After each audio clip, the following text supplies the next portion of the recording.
Okay, hello everybody. Welcome to the Course Creator Community Podcast. I'm your host, Jono, and I'm super excited because we've got a very special guest this week, all the way from just outside Atlanta, Georgia there. Her specialty, entrepreneurs hire her to help them create courses or digital products so they can get paid to chill. Now, I'm pretty Yes. sure there's plenty of people here that are like, that's what I need. I need to get this course product up and running so I can get paid to chill. So without further ado, let me introduce the one and only Ms. Toni Brown. Toni, how are you? Yes. Hello. Hi, everyone. Welcome, welcome, welcome. I'm so glad to be in this community and I can't wait to share my goodies with you guys. And then if you guys have any questions, you can also post those below. I'm like taking over the podcast right quick, but if you have any questions, post them below and I'll see if I can, answer them for you. Awesome. All right. Well, hey, Toni, I'm going to hand it over to you from here, and I'm happy for you to start where you want to start. Tell us, what is it you do? How'd you get into it? Start there. And then maybe Okay. if we can get into some of the tips where someone's watching this and they've got they're putting together a course and they're struggling, or maybe they've got a course and they want to put it together. We'll keep this more on the creation side of things. How can we Okay. create the perfect course? But I'm going to hand it over to you. Start where you want to start and let us know about you and what you do. Okay, great. So my name is Toni Brown, and I have really been in the adult education field for over 20 years.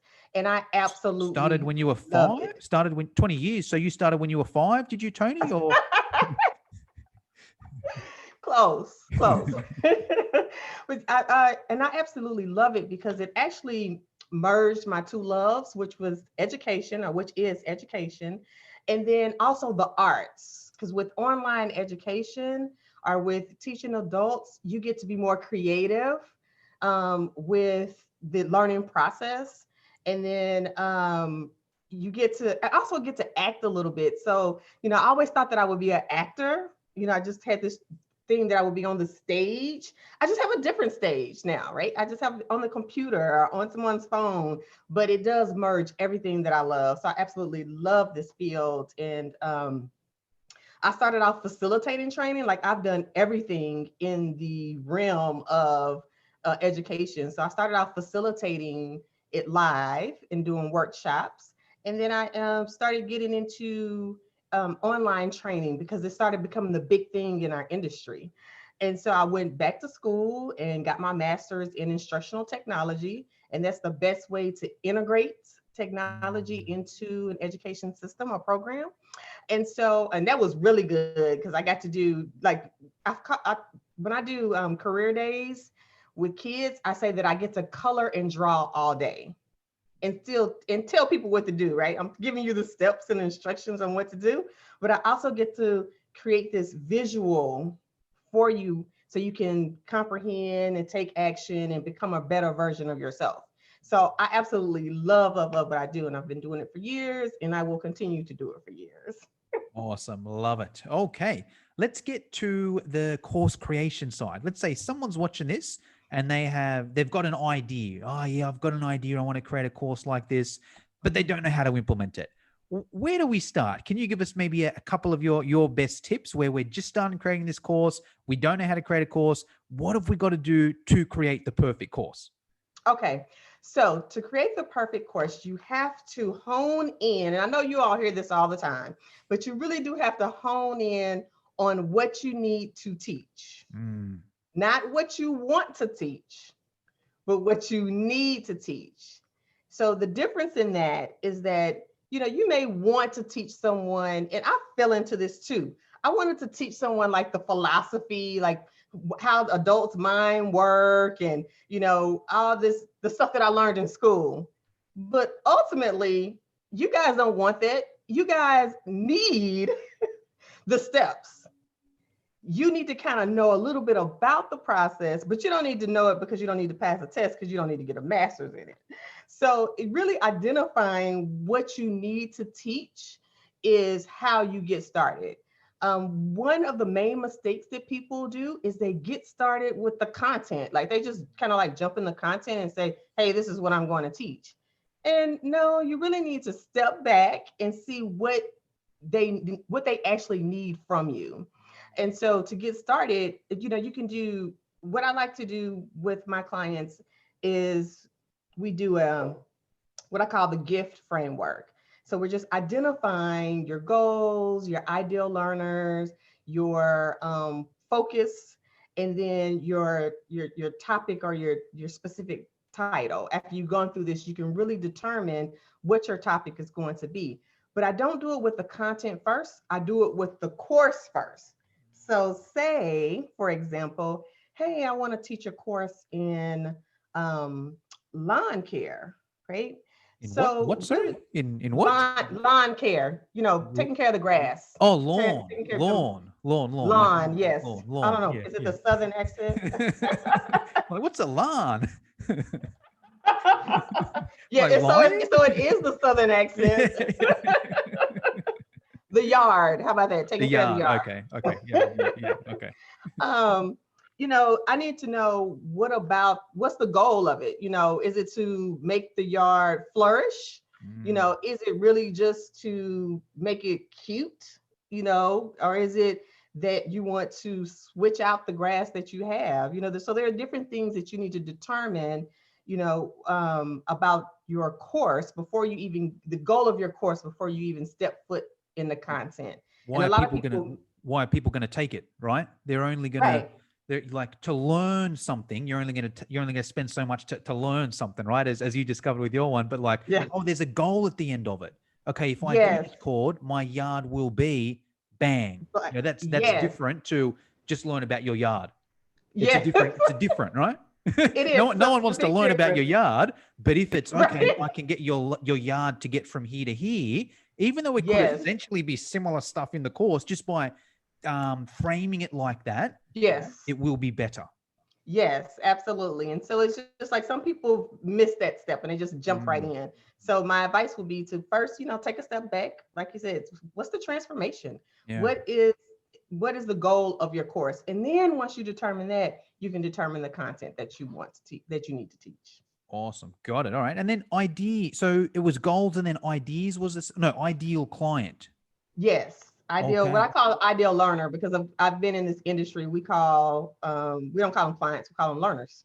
learners. Okay, yep, awesome. All right, so what do we do to identify our ideal learner? Is it the avatar? Hey, I'm gonna target women aged 40 to 50. Is it people that are Mhm. gonna learn this? What do we sort of look for in our ideal learner?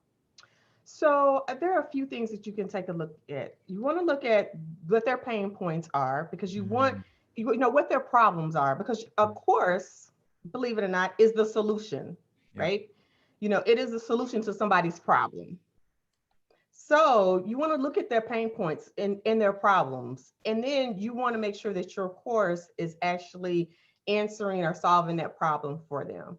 So you take a look at that just for the course piece, right? Mm, You want to know, hey, who has this problem? Who will need to take this course? mm, And the reason that you need to know that is you also need to know where their where their knowledge ends yeah. so that you know where your course shall begin. Yeah. That makes sense. So, Love it. like, hey, I'm only a beginner in, Gardening. in lawn maintenance. I know a little bit. I kind of know what the process is, high level, but I've never cut a yard before. So, what is it that I need to do? I've just kept the grass that was here when I purchased the house. I've never, I don't know what's out there. What Mm, do I need to do to make it, flourish? And so knowing where your learner is, as far as their knowledge base is very important too. So that's something else you need to consider when you're creating or identifying your course, because you need to know exactly where your information needs to start. And a lot of people, again, skip that step too. It's very mm. important. And this is how you niche down the content in your course and make your course a winner. It's because you are answering that person's problem or you're solving that person's problem. So knowing specifically what your ideal learner needs from you is very important. And so those are the two main things, their pain points and where their knowledge currently is and where they want it to be. Love it. And I guess even if we use that yard example, it's going to Mhm. be different if you're selling to a gardener versus a stay-at-home mum or dad that wants to do some weekend work, or some weekend Yes. person there. In terms of your copy is going to be different, your marketing is Yes. going to be different, what's in the course is going to be different. So yeah, and Absolutely. there's that old saying, if you try and help everybody, you end up helping nobody. No one. Because Yes. if we use that example there, and you're trying to say, hey, if you're a beginner, you do this, and if you're an experienced person, you do this, the Hmm. beginners are going to find it too hard, and the Yes. experienced people are going to find it too easy, and it just doesn't work. You'd be better having one of each. Here's this course Yes. for this person, this for this one here. So I love Absolutely. that. And then Yeah. you And then mentioned, also it depends. I'm sorry. I no, no, didn't you mean to go. cut you off, No, no, but you go. I'll also consider their location. So that's something else because people in Florida, I mean, using the yard example, people in Florida, their grass is different than people here in Yeah. Georgia or people in Oklahoma. So it's really, you really need to take the time to learn or know your learner so that you know exactly what information you need to include in your course. Yes, love it. Okay. The F was for focus. What are we focusing on? So we're focusing on the outcome. So Okay. the objectives. Mm, What's their focus going to be? yep. A lot of times where people make a mistake at is that they talk about what they're going to do as the instructor, Mm, right? They say, I'm going to show you how to, I'm going to teach you. But you need to switch it yeah. because your course is learner focused. Yeah. So what will they be able to do at the end of the course? So by the end of this course, they will be able to have a full-fledged lawn. They will be able to have a year-round schedule for lawn maintenance or yard Mm, maintenance. They will be able to, a bonus to that could be how to make your flower bed flourish. So the objectives help you focus on the content that you need to teach. love it. And I guess the way I look at that is there's a difference between saying, hey, I'm going to teach you this and you're going to learn this. Subtle Yes. difference, but one's a lot more learner focused. And I have a follow-up question there, Tony. Mhm. What does someone do if they've got an idea, but let's say they don't know, they know the topic themselves. Let's use the yard example, right? I'm Okay. good at yard stuff. I'm not, but let's just hypothetically say I'm good at that sort of stuff, but I've never really spoken to someone that's interested in getting better. How do I sort of know what they need? Have you got any tips or strategies there? To identify what the learner needs. Yeah, if it's I've never spoken to a learner, it's just I'm good Mhm, at this thing here. Maybe all my friends are also good at it, but I want to mhm. teach beginners. I don't know what a beginner needs. I don't know what sort of stuff that they what I want to teach them versus what they need. Any tips there?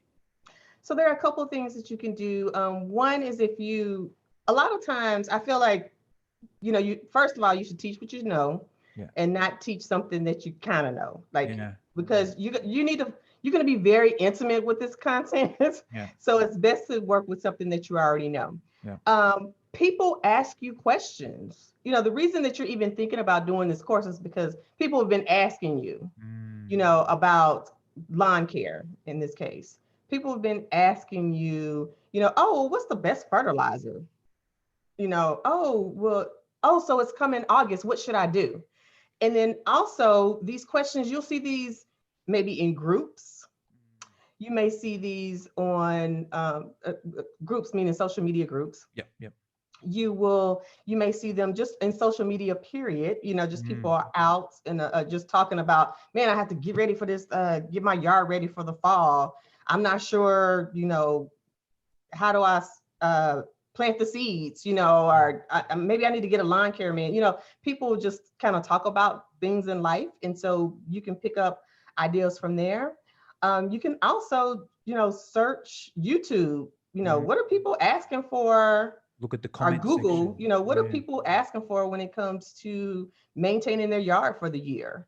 Or, Mm, and you can break it down even smaller and say, oh, what are they asking for? How to treat my yard for the summer, how mm, to treat my yard for the fall. mm. So you can literally go in and do a Google search there, on Google and YouTube. And then, there's always Amazon. Amazon has great books And you can identify there in the reviews if people are like, the bad reviews. You want to look at the bad ones because that means Yeah. that book is missing something, right? Yeah. So that you can go in and say, oh, they didn't have steps on this, or oh, they had more questions about this.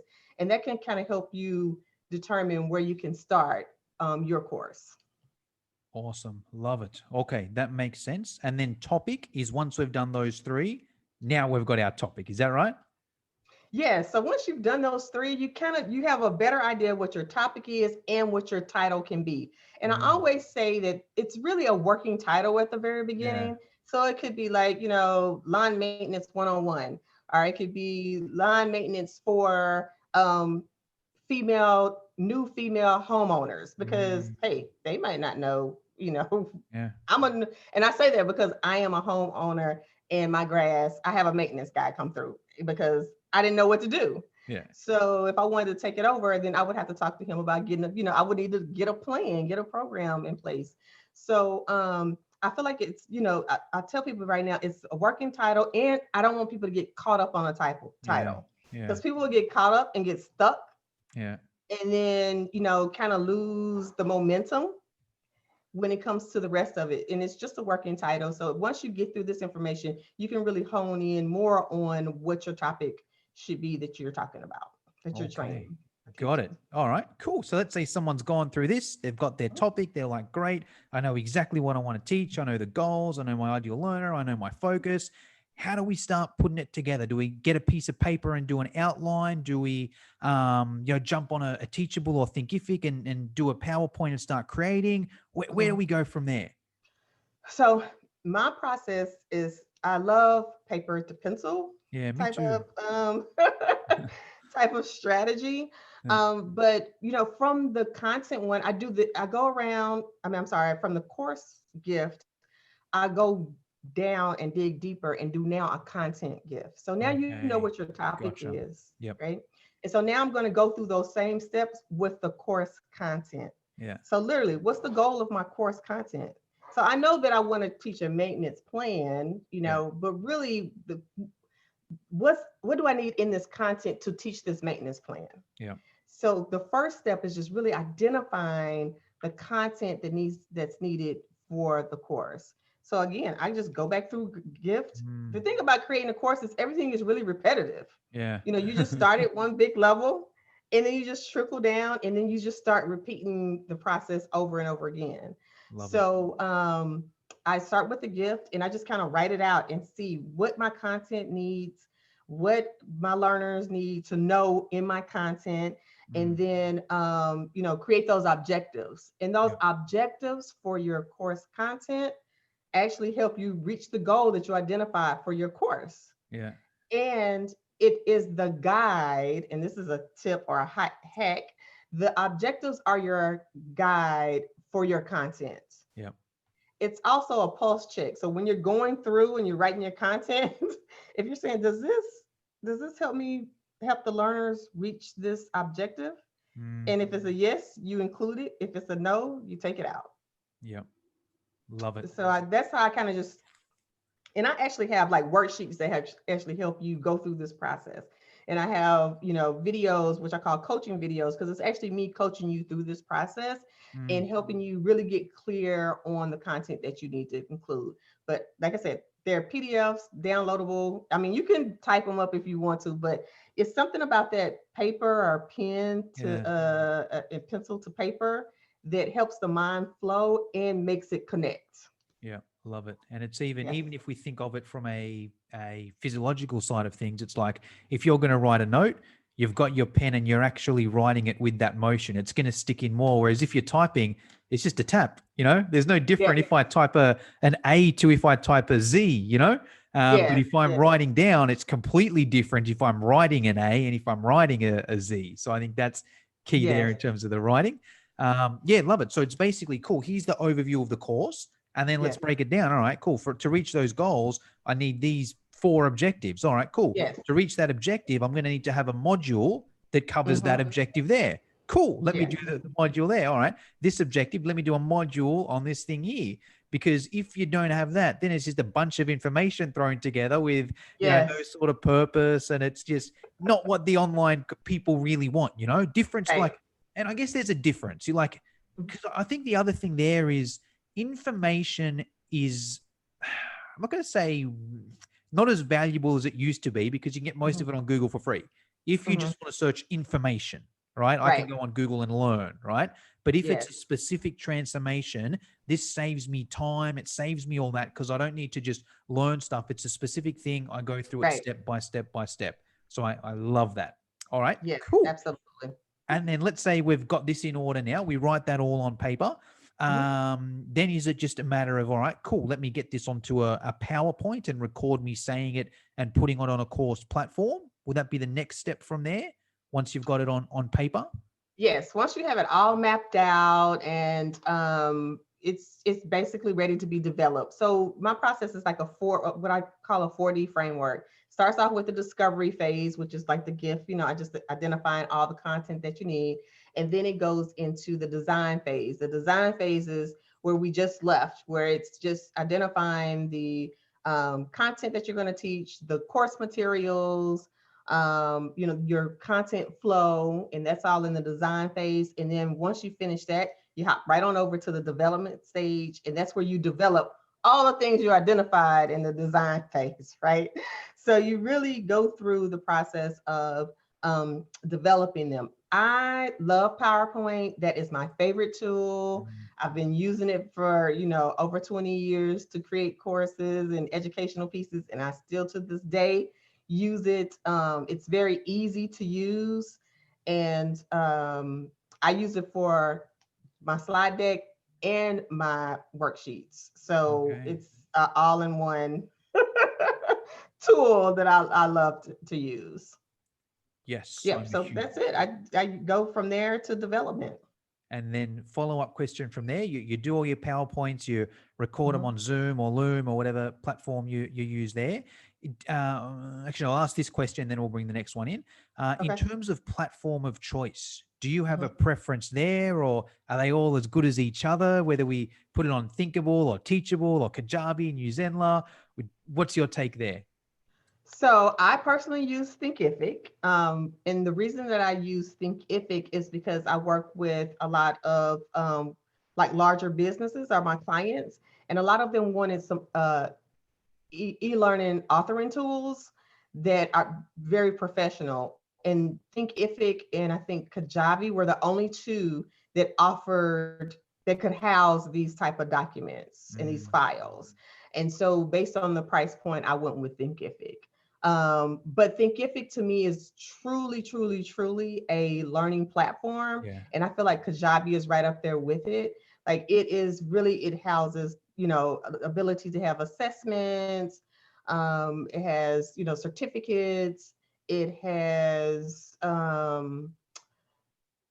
more capabilities. Of course, it's growing and it's adding more features to it, but it really is what I consider an affordable learning management systems, because most LMSs or learning management systems are thousands of dollars, like Mm, thousands of dollars to have a license. And so this, I think if it was the one that mimicked that the most for me. And then, I've managed learning management systems over years. So I was familiar with that format.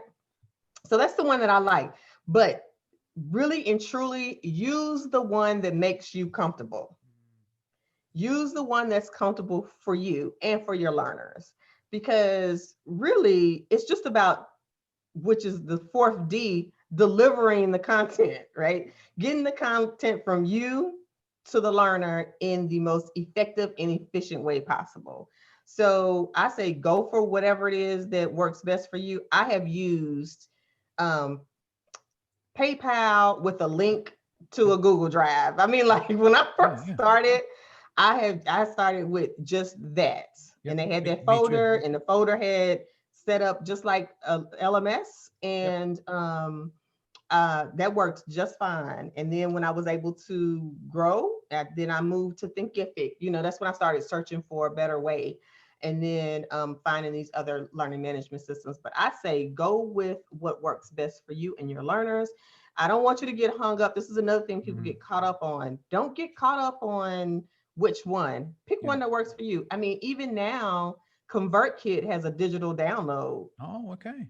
So literally you can do one payment or like a subscription with ConvertKit, and you can do a digital upload and boom. I like that one because you get the emails, Yeah. already in your email marketing system, but you still get to deliver this digital product real simple and easy. So do what works for you and your learners. Love it. And I'll piggyback off that a bit. My first ever course was, yeah, PayPal, pay via PayPal. And I Hmm. send you an ebook, which was a Microsoft Word document saved as a PDF. And it had a few videos in there as unlisted YouTube links. So my course was, it Mm. was a big ebook. It wasn't, this is going back 5, 6 years ago now. It wasn't, Mhm. now an ebook is like, just give me your email address, right? But back Right? then, an email address was, a ebook was actually valuable. So it was Yes. like an 80-page ebook Oh, with wow. certain YouTube links in there, to watch Hmm. certain 10-minute videos. And just on PayPal, it cost me $0, right? But, Exactly. but even now, going back now, I guess like a lot of these course platforms do have free versions as well. So if I was to Right. go back, it would probably be easier. Thinkific, last time I checked, they do have a free version, but I think I'm not sure if they're getting rid of that. I've heard some rumors, but if you can register today, you'll get Thinkific for Yes. free. Yes. There's And you get like MemberVault. three courses in Thinkific for free. And it's not full functional, but You it's can get functional started. enough. Yeah, Yeah. exactly. And then same, I think MemberVault has a free one for up to 100 people. New Yes. Zenler's got one. So even if I could go, like you can still run things via Facebook groups and ebooks and PayPal and all Hmm. that. But there's these amazing softwares for free anyway. So you can, Yes. check them out too. So I think that's a good point. One question, and then we'll go to some of the finish up questions. Okay. What about in terms of like duration, both of the whole course and the specific video? Is there any guidelines there? And it's obviously going to differ depending on what you're teaching, who your learner is, all that sort of stuff there. But let's say someone's watching and they've got no idea. And they're like, right, should my course be 1 hour or should it be 10 hours?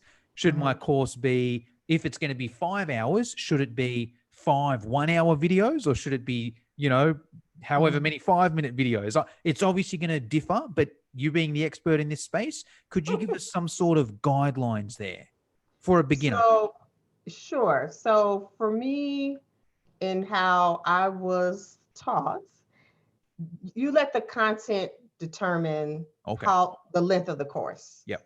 Good Like you point. don't cut the course off and leave your learner hanging without the solution, right? Yep. So Yep. you let the content, determine the length of the course. Yep. Now, as far as, the instructional videos or how your modules and lessons are broken up, again, that goes to the content that you're teaching. Yep. But no one really wants a 20-minute video. Mm, I mean, it has to be really, really good content. Like, I must finish this. And the joy of having a video is that, it's a self-paced mm, in that they get the opportunity to start and stop whenever they need to. mm, However, you want to make it small enough where they get these quick wins. mm, You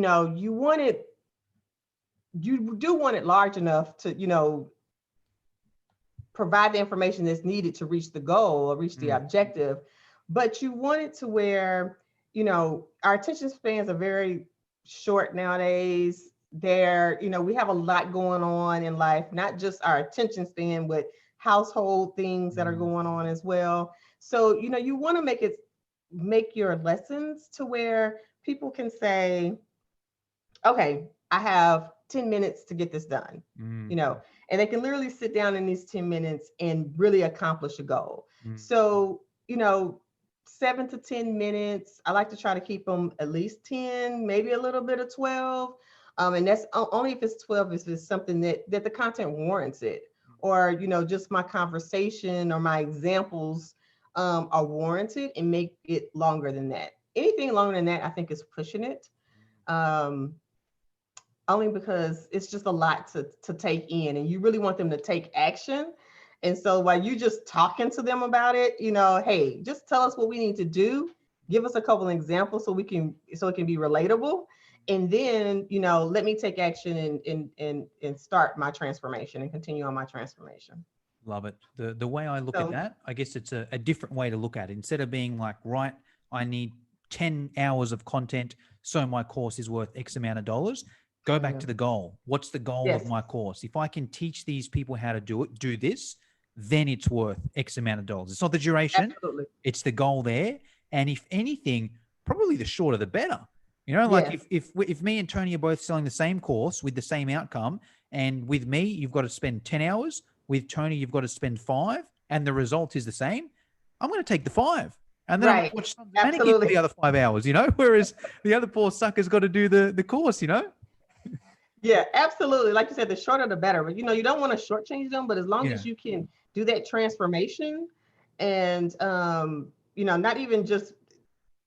not just deliver the transformation, but in a way that they can actually take action and Yeah. implement, right? Yeah. So if you can do that in a short amount of time, shortcut, then yes, the shorter the better. Agree. And I'll just piggyback off that action point, and then we'll do some closing questions. Sure. Um, I'm a huge fan of action tasks in my courses because I feel that's the goal. It's like, Hmm. okay, if I need this person to reach the result there, they need to do this. What can I Yes. do to make sure that they do that? So I think that's a important distinction for the listeners as well. It's like, okay, what can we do to get them to take action? So I love that. Yes. But hey, Toni, question I like to ask all of my guests is Hmm. who their mentors are. You're obviously a mentor for plenty of people out there Yeah. over the years. I'm curious to hear who yours have been, and if you can answer it in 3 different ways: a mentor that you've paid money to and done their Okay. course or their coaching program, a Hmm. mentor that you haven't paid money to, but you follow them on social media or wherever it may be, and then a book or two that you recommend every course creator should read if they want to run a successful course creation course. Okay. So if they want to run a successful course. Yeah. Okay. So a mentor that I have paid, there is actually, okay, I'm gonna do it a couple ways. Um, I'm actually gonna go back to people that I've worked with. Okay. I mean, I know you have this thing, but because I feel like the people that were my managers were Yeah. actually my mentors Yeah. in this field. Yeah. Now, I have worked with and paid for some great mentors as far as helping me wrap my mind around the online business industry, and they have definitely gotten me to the point of being more confident about talking about myself and being more confident of marketing my products and services. They have been great. But as far as my mentors in the education or the adult education industry, um, they have been women that I have worked with. And the reason that I want to share this is because I know that sometimes people get nervous, they fear their knowledge, they might not feel confident about that, and that's why I want to share these two people with you. One lady, and I think this will be I talk about this all the time, I think this will be a great tip for anyone who's nervous about getting in front of the camera to record videos or to do a live webinar. My instructor, and she must have felt the sense of fear that was coming over me before we were doing these facilitated learning events, because I had never really done one before. This was like my first time actually doing it. And we were practicing and doing all these things, and I was probably fed up at this time because we had hired 3 people at the same time, so we were doing it like 3 times. But she pulled me over and she said, I want you to know that you are the expert, and that the people in your audience are here to learn from you, and that um, they don't know that you're wrong unless you really say that you're wrong. So be confident in what you say, and even if you are wrong, you can self-correct. And so that was what one mentor said. So she kind of just gave me the power or the confidence to go out and do the training. because I was like, oh yeah, she is right. I am the expert. I'm the one that knows how to do this. They're coming to learn from me. So just do the darn thing, right? So that's one mentor. And another mentor, um, I work with her as well on this project. And she was one that assisted me with um, speaking up more and owning the knowledge that I have and being able to, step forward and do what it is that I need to do. And so she has helped me, and she still does to this day. If I have any questions or concerns about, a project, or even how to speak to others about a project, being respectable about the project itself, because sometimes when you come in on these projects, it's a little different. Working with different type of personalities, just being able to maneuver my way on that, or through that process, has been invaluable. And so, just having her there, and also she also gives us permission, because she's the project manager. She gives us permission to enjoy the fruits of our labor. Sometimes, and some men do this, but mostly women, we're so giving to our spouses, we're so giving to our kids, we're so giving to our pets, we're so giving to our clients, our learners, that we neglect ourselves. And so she is one who says, take a break, take the time that you need, so that you yourself can stay healthy and productive and peaceful. So she has given us permission, or she's given me permission, to take the time that I need and still be productive and still be okay with get that rest. Because sometimes we kind of forget, we're just like going along in life and not taking those breaks that we need. So that's the second one. And let's see, books. Some of the books that have helped me the most, and I talked about this the other day, and it's not really, it's kind of course creation related, but it's kind of not. It's where is it? Is it right here? Let me see. It is. It's Phrases That Sell. Ooh. So it's a book that, I can grab it. Phrases That Sell. And so this book has definitely helped me with my wording, which was a problem for me, Mm. because as an educator in this education field, I'm always talking about the education or the business part of it, and not necessarily the words that you all need to hear or that my learners need to hear. So that has been a very tough switch for me. And I feel like as experts, sometimes we just keep on our expert hat and we stay in this expert, genre, our jargon, and we don't get out of it when we really do need to be saying what our customers and learners need to hear from us, so that they can make the decision, a knowledgeable decision, to move forward with our products and services. So Phrases That Sell, and I think there's Words That Sell, is like the same setup. So that has definitely helped me kind of get the wording together. And I think that everyone who, creates a course that doesn't have a marketing background, I think if you have a marketing or copywriting or something like that, sales background, you might not need it. But for those who don't, this was a great value add to my library. Yes, agree with that. Where it's two different, two completely different things. The education side and the selling side, very different. And Yes, it's very, you create the course, that's great. The language that you use to create the course is not necessarily the language you're going to use to sell it. So yes, I just went on amazon.com.au then, and I've got all of them on my wish list now. There's words to sell, there's phrases to sell, there's marketing phrases that sell. So I've just put all of them on my list. So I'll get into yes. them. Um, Toni, I could speak to you about this all day, but I want to be respectful of your time. So if anyone's watching this, listening to this, they're like, okay, this woman is cool. I want to follow her. I want to work with her.